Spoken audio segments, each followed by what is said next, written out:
I'm sorry. What'd you do? Nothing recently, but...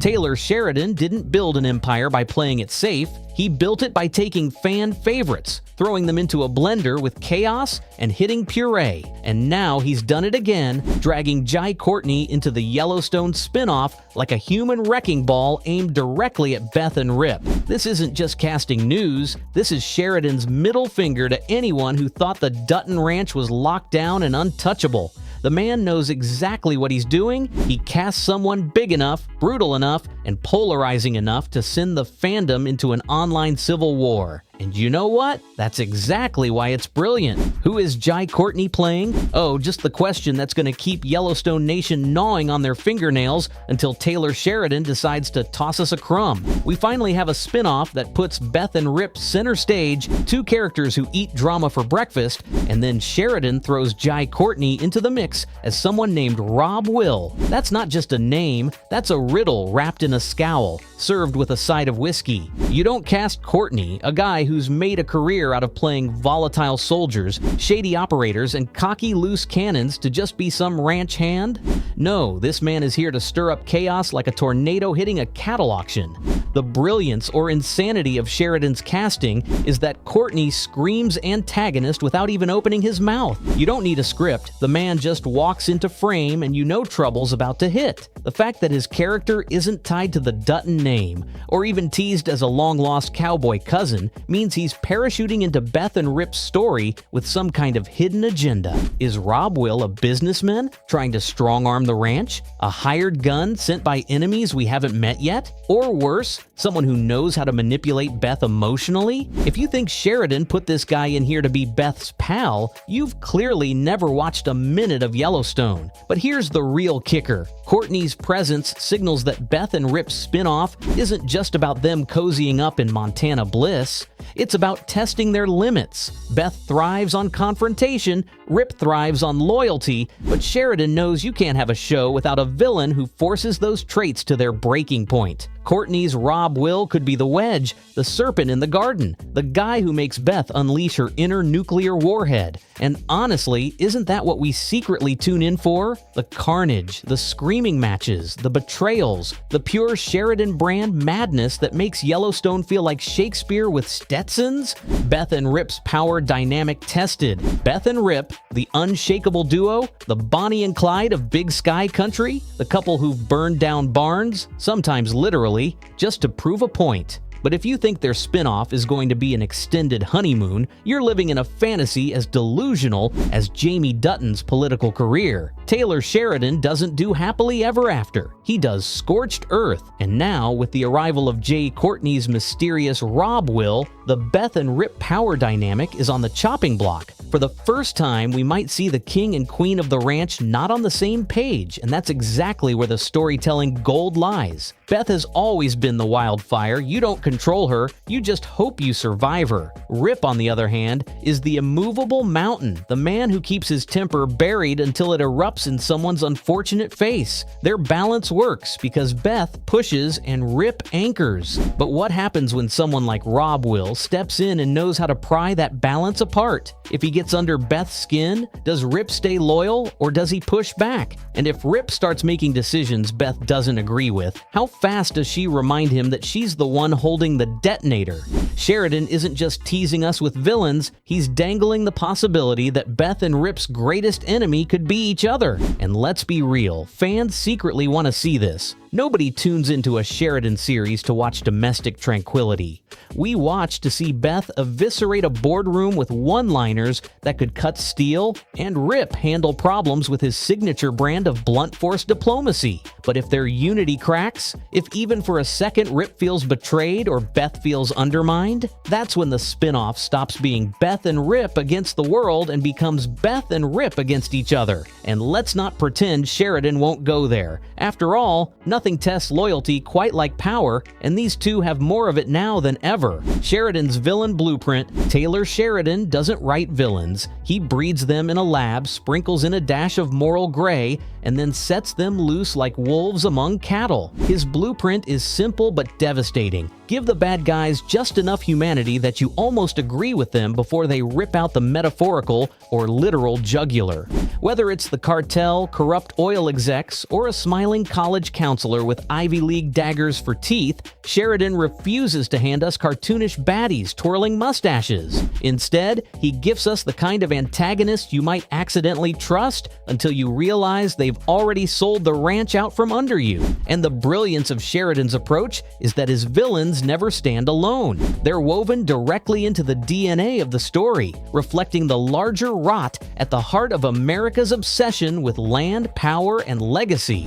They aren't just bad people doing bad things, they're systems personified. The cartel in Landman isn't just about drugs, it's about how global crime seeps into local soil. Market Equities wasn't just a faceless corporation, they were a mirror of how greed puts a price tag on heritage. Sheridan doesn't need monsters when he can weaponize reality, and that's scarier than any cackling villain in a cowboy hat twirling a revolver. The real trick? Sheridan makes you root for these devils in tailored suits and cowboy boots at least until their claws come out. You might hate Beth Dutton's rivals, but damn if they don't make sense for a second. You might despise a cartel boss, but there's a magnetic pull in watching them dismantle institutions with nothing but ruthlessness and charm. This is Sheridan's blueprint. Villains who aren't the other but who feel uncomfortably familiar. They're powerful because we know people just like them, and deep down we're terrified of what it means when the villain feels more real than the hero. What Rob Will means for the ranch. Rob Will isn't just a casting choice. It's Sheridan tossing a lit match into a barn soaked in kerosene. Bringing Jai and whoever this mysterious Will may be into the mix signals one thing loud and clear. The Dutton Ranch is no longer just Beth and Rip's stage. It's about to become a chessboard where two new players could tilt the balance of power in ways that even the mighty Beth might not anticipate. You don't add muscle like Courtney to a spinoff just to have him stand around looking pretty in denim. This man is here to disrupt.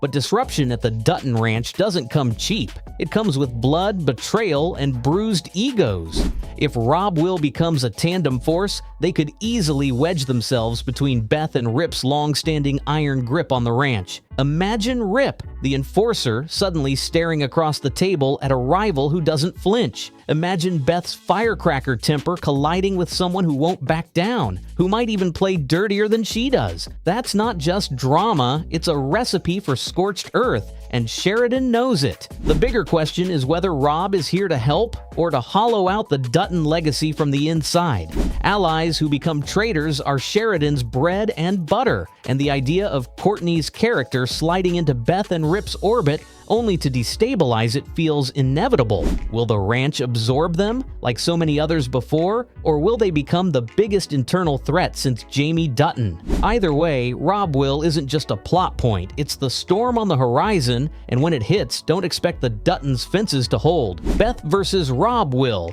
Beth versus Rob Will isn't just a subplot waiting to happen, it's the showdown nobody asked for, but everybody's going to be screaming about. Beth Dutton has carved out her reputation as Yellowstone's queen of verbal flamethrowers, the woman who could make a Wall Street CEO cry before breakfast. But here's the kicker, Jai Courtney's Rob might be the first real threat who doesn't crumble under Beth's nuclear glare. That's the nightmare scenario. If Beth finally meets someone who can swing just as hard, the ranch doesn't just face drama, it faces civil war. This isn't just about clashing personalities, it's about Sheridan deliberately poking the fandom with a sharp stick. For years, Beth and Rip have been untouchable, the power couple you either worship or love to hate. But throw Rob into the mix and suddenly the Dutton invincibility myth looks flimsy. Imagine Beth unloading one of her signature tirades, only to have it shrugged off, mocked, or worse, outmaneuvered. Rage bait? Oh, absolutely. Fans will lose their minds watching Beth's dominance actually questioned, and Sheridan knows it. That's why he casts someone like Courtney to light the powder keg. So here's the ugly truth. Beth versus Rob Will could end up being the battle that redefines the entire spinoff. Does she double down, scorch every bridge, and drag Rip into the blood feud? Or does Rob Will outplay them? carving their own claim into the Dutton empire. Either way, the internet is going to explode. Expect TikTok wars, Reddit meltdowns, and Twitter riots, because if Beth loses even one round of this fight, Sheridan will have committed the ultimate sin, making the untouchable queen bleed. Why Sheridan cast Jai Courtney? Let's get one thing straight. Taylor Sheridan doesn't just toss darts at a Hollywood headshot wall and land on Jai Courtney. This man casts with surgical precision. Courtney isn't just muscle with an accent, he's the exact kind of actor Sheridan thrives on. Intimidating presence, unpredictable edge, and the to straddle that line between charming ally and backstabbing nightmare.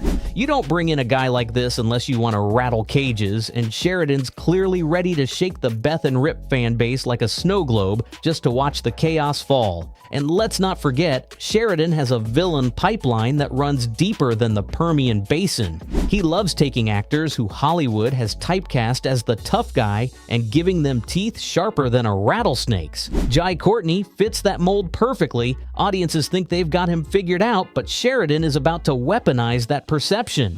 He's not here to be background noise. He's here to test Rip's fists, Beth's tongue, and the ranch's very stability. The real reason Sheridan cast Jai Courtney? Because he knows fans will hate it at first. They'll rage about how no one can possibly square up against Beth. They'll swear the ranch is invincible, and they'll stomp their boots about new blood ruining the legacy. Perfect. That's the reaction Sheridan thrives on. He wants you furious, engaged, and clawing at the screen. Casting Courtney isn't just storytelling, it's bait. And the fandom? They're already taking it hook, line, and sinker. So let's be honest, Sheridan just lit the fuse and Jai Courtney is the dynamite. Whether you're already sharpening your knives to protect Beth's throne or secretly rooting for Rob to bulldoze the ranch, the truth is the same. This spinoff just went from predictable to powder keg. And when it blows, no fan is walking away without scars. Love it, hate it, rage about it. Sheridan doesn't care. He cast Courtney because he wants you screaming. And if you're not, well, then maybe you don't really get the Sheridan verse at all.